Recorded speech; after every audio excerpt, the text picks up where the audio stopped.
merci bien de m'avoir donc invité. Alors, je ne suis pas spécialiste de l'Afrique, et donc je rappellerai quelques données géostratégiques qui se posent à l'égard de l'Afrique, mais évidemment sans avoir la prétention à aborder les sujets, je dirais, strictement africains.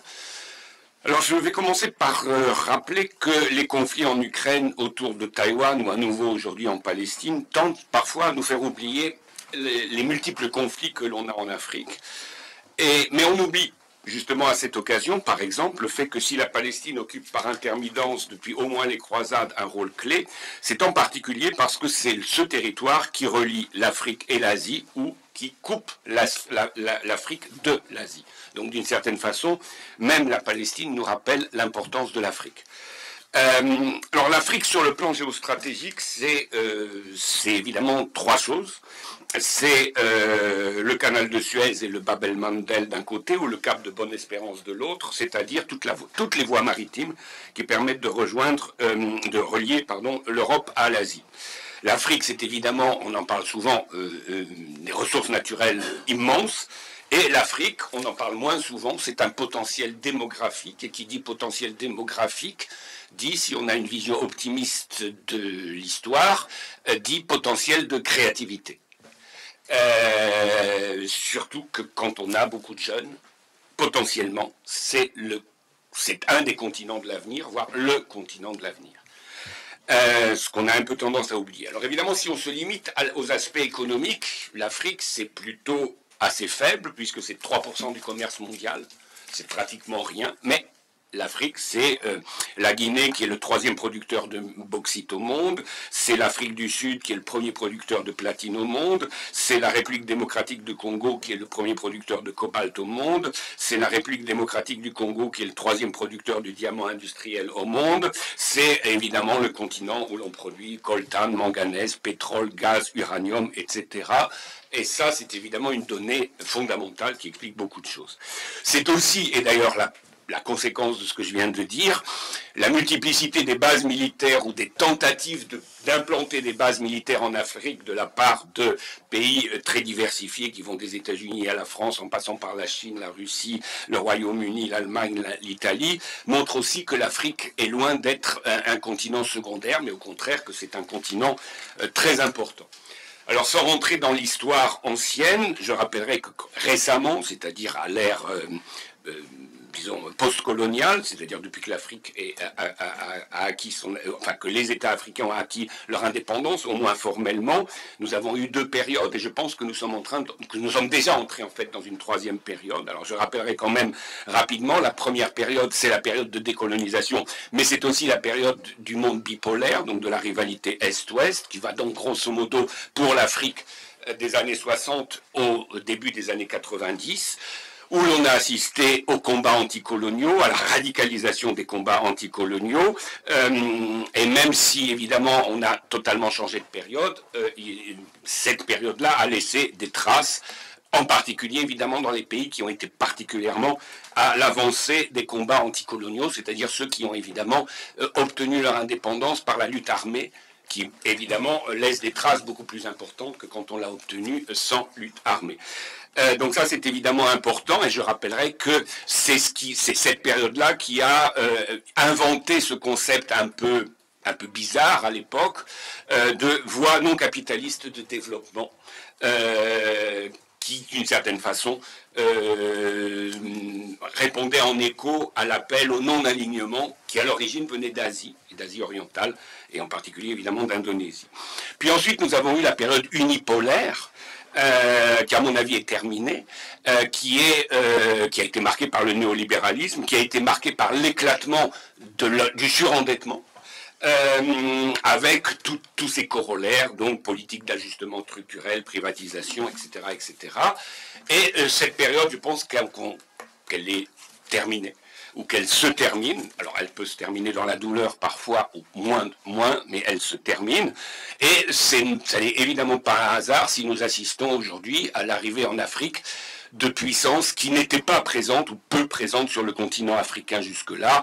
On a parlé de la Chine, mais on peut aussi parler de l'Inde, on peut parler de la Turquie, on peut parler des pays du Golfe, et bien sûr, on peut reparler de la Russie, qui avait connu une éclipse, évidemment, avec la chute de l'URSS. Alors, quand on parle de l'arrivée de ces pays, il faut aussi spécifier quelque chose auquel on pense rarement, c'est que quand on a des investissements en Afrique, il faut quand même se poser la question, selon les pays d'où ça vient, et c'est en particulier le cas chinois, on le fait rarement, c'est que c'est pas la même chose l'investissement d'une entreprise privée et l'investissement d'une entreprise publique.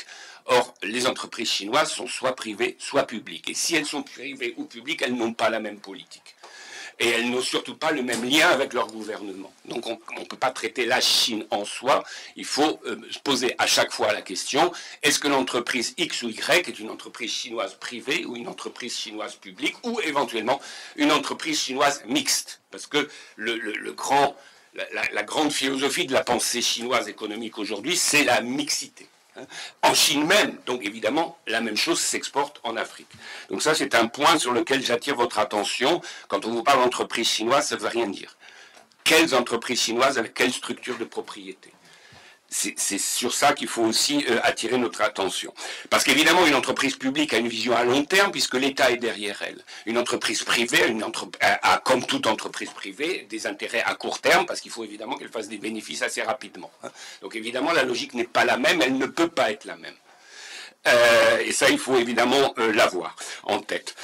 Alors, je dirais aussi que les États-Unis, dans une certaine mesure en Afrique, sont des nouveaux venus, puisque pendant la période bipolaire, pendant la période de la guerre froide, ils avaient plutôt tendance à laisser l'Afrique à leurs alliés post-coloniaux, la France d'un côté, l'Angleterre de l'autre, même si ça pouvait être, comme dans le cas de la France, un allié un peu remuant, mais enfin, c'était un peu le cas. Alors aujourd'hui, la situation est quand même différente. On voit que les États-Unis cherchent à être présents en Afrique, même s'ils ont de la difficulté à trouver un siège pour l'Africom, ils ont envie d'être en Afrique. Et puis aussi, j'attire l'attention sur quelque chose auquel on pense assez rarement, pour certains pays africains en moins, c'est le rôle des fondations allemandes.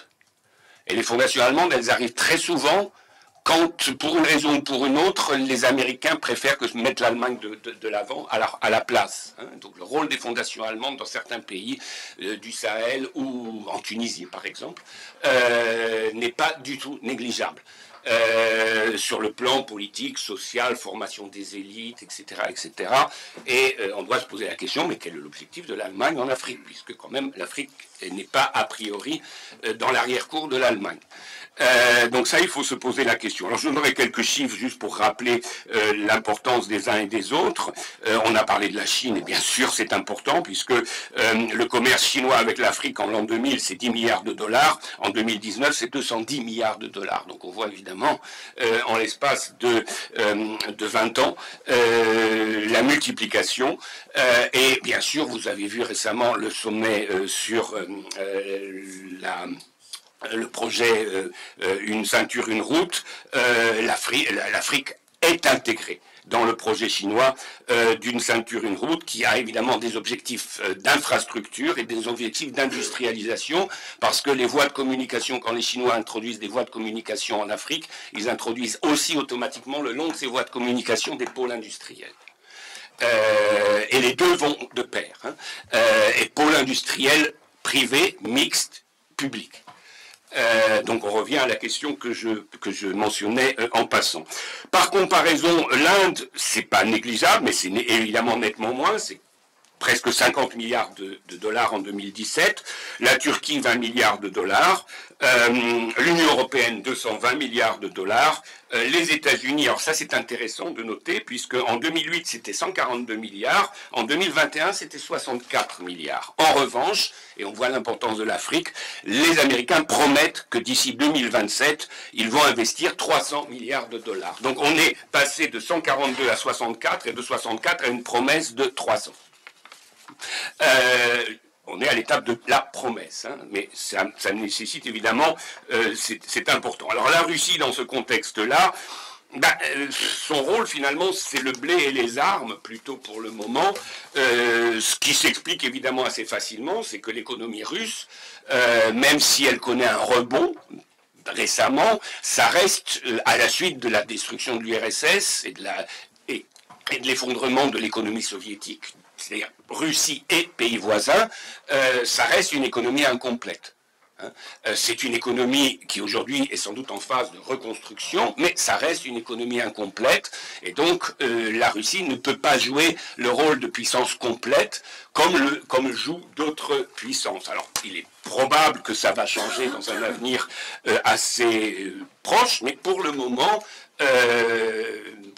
la Russie n'est pas en état de mener une véritable politique tout azimut d'expansion économique en Afrique. Si elle le souhaite, la question sera aussi de savoir si c'est vraiment dans les objectifs de la Russie ou pas, mais ça c'est une autre question. Aujourd'hui, donc, je pense que nous avons changé d'époque et l'Afrique occupe une place une place importante dans cette nouvelle époque qui est en train d'émerger. L'époque du monde bipolaire, c'était, vous le rappelez, le conflit entre deux blocs, le bloc de l'Est, le bloc de l'Ouest, sur une base qui se voulait au moins idéologique, puis le monde unipolaire. Et aujourd'hui, j'aurais tendance à dire, c'est d'un côté, on a un bloc, le bloc occidental, il existe bien, il est centralisé sur l'OTAN, et puis ce qu'on appelle très souvent, sans vouloir le dire, le reste du monde. C'est-à-dire des pays qui ne sont pas des membres du bloc, c'est-à-dire des pays qui ont ensemble une seule chose en commun, c'est le fait de rejeter l'unipolarité, mais qui peuvent être très différents dans leurs objectifs, dans leur système politique, dans leurs idéologies, dans leur fonctionnement, dans leur système économique, etc. Donc on a le reste du monde, mais le reste du monde, c'est 85% de l'humanité, quand même. Donc il faut évidemment avoir ça en tête. Et ce qui est intéressant, c'est qu'évidemment l'Afrique, dans ce jeu, si je peux dire, rejoue un peu la carte que beaucoup de pays africains avaient jouée pendant la période du monde bipolaire, c'est essayer de jouer entre les uns et les autres, et revenir à quelque chose qui rappelle l'époque du non-alignement, ce qu'on a pu voir par exemple par le refus de beaucoup de pays d'Africains de condamner la Russie à propos de la guerre en Ukraine, et ce que l'on voit aujourd'hui par la condamnation par beaucoup de pays africains d'Israël, à la différence évidemment des pays occidentaux. Donc on revient finalement à quelque chose qui nous rappelle l'époque bipolaire, même si c'est dans un contexte qui est tout à fait différent. Un autre aspect qui me semble important, c'est l'aspect humiliation. Alors, pourquoi j'en parle? Parce que, bien sûr, quand on parle de l'Afrique, on parle de la période de l'humiliation coloniale, ce qui est évidemment un des soubassements de la conscience africaine, mais vous avez une autre vague d'humiliation, c'est l'humiliation de la période unipolaire. C'est-à-dire que après la fin du bloc du monde bipolaire, l'Afrique a été une deuxième fois humiliée par le monde unipolaire. Et les réactions africaines aujourd'hui que l'on a face aux pays occidentaux, elles viennent aussi en partie de l'humiliation vécue au cours de ces 30 années d'ajustement structurel, de politique du FMI, de politique d'endettement. Alors on le retrouve hors d'Afrique, mais on le retrouve en particulier en Afrique. Je pense que cet élément d'humiliation seconde doit se rajouter à la première humiliation. Et elle explique sans doute au moins autant les réactions de certains pays africains que la vieille période coloniale dont on nous parle souvent, et à juste titre, mais qui doit être revue. Alors maintenant, une autre question que l'on doit poser, et c'est évidemment une question qui est ouverte, c'est quand on avait le monde bipolaire, on avait, entre guillemets, deux modes de développement ou deux modèles de développement.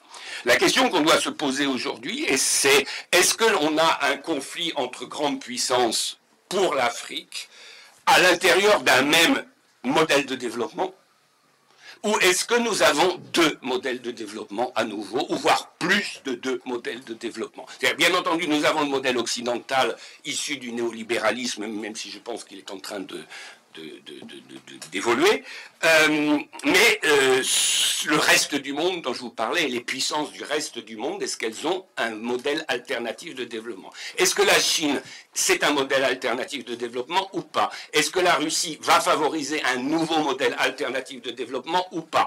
Voire l'Inde, la Turquie, des pays moins importants, est-ce qu'ils ont leur propre modèle de développement en gestation, ou ont-ils tout simplement le même modèle que les pays occidentaux, mais évidemment à l'avantage de leurs propres entreprises, disons. Donc ça, c'est une question, je pense, auquel il va falloir s'atteler. Est-ce qu'on est dans un monde unipolaire dans le cadre d'un système unique, ou est-ce qu'on est dans un monde multipolaire dans le cadre d'un système unique, ou est-ce qu'on est dans un monde multipolaire dans le cadre de différents modèles concurrentiels de développement? Voilà. Donc, qu'est-ce que je termine justement. Alors, ce qu'on voit réapparaître quand même en Afrique assez nettement, surtout au niveau des masses, même si je vois ça de loin, c'est des slogans qui nous rappellent la période anticoloniale, anti-impérialiste, des années 60-70, non-alignement, etc. Ce qui montre une chose, c'est que ces slogans n'étaient pas une importation du bloc de l'Est, qu'ils avaient des racines locales, et qu'ils renaissent aujourd'hui parce qu'ils avaient une racine locale, et que ce n'était pas comme on l'a pu le croire pendant la période du bloc du monde bipolaire, parce que c'était importé sous les conseils de l'URSS, de la Chine populaire ou de qui sais-je d'autres. Donc là, il y a un problème réel auquel il va falloir aussi s'atteler. L'Afrique est justement très intéressante à ce sujet-là, et comme c'est un pays très jeune, enfin un continent, pardon, très jeune, c'est donc un continent qui est potentiellement très créatif, avec des élites bien formées, il faut quand même bien penser à cela. La jeunesse africaine, elle est en partie quand même bien formée, donc il faudra s'attendre à ce que l'Afrique prenne son rôle de façon beaucoup plus créative, beaucoup plus imaginative, et donc les questions que je viens de poser, les Africains sont aujourd'hui en état de nous apporter des réponses, des hypothèses, pas seulement pour eux-mêmes, mais peut-être aussi pour toute l'humanité. Merci beaucoup.